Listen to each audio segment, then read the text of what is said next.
The religious leaders had had enough of Jesus. They were now looking for a way to get rid of him. Judas, one of Jesus' closest disciples, had let his heart become hard. He turned on Jesus and went to the chief priests and the guards. Together, they came up with a plan.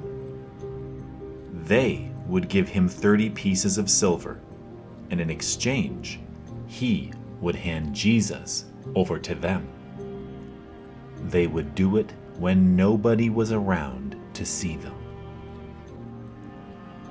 Meanwhile, the day of Passover came, and Jesus and his disciples were celebrating together. As they sat together, Jesus took bread, gave thanks, and broke it. He handed it to them and said, "This bread is my body, given for you.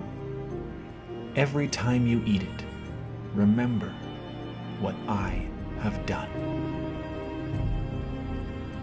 And after supper, he poured some wine into a cup, and he said, "This is like how my blood will be shed.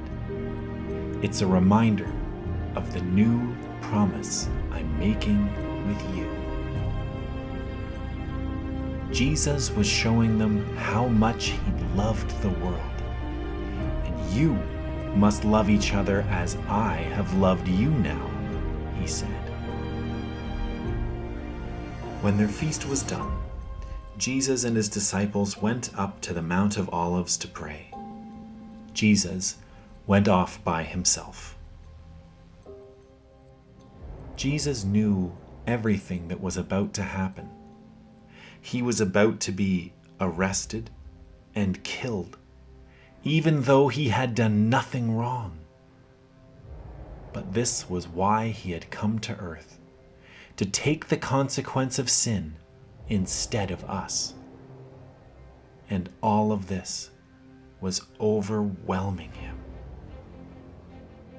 He prayed to God, "If there is another way to do this, I would choose that instead. But I trust you, Father. It's not about what I want, but about what you know needs to be done." Jesus returned to his disciples and found them asleep.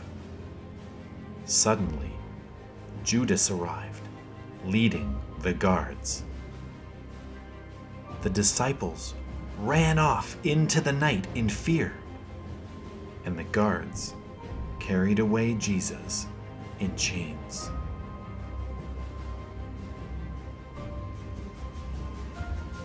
In the dark of the night, when no one could stop them, they made up lies about Jesus, beat him up, and decided to kill him.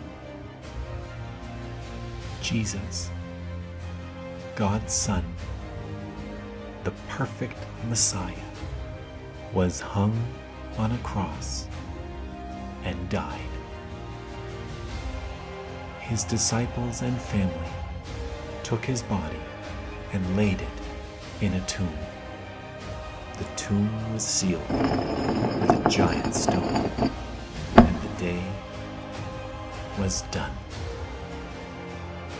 And this is where the story would end.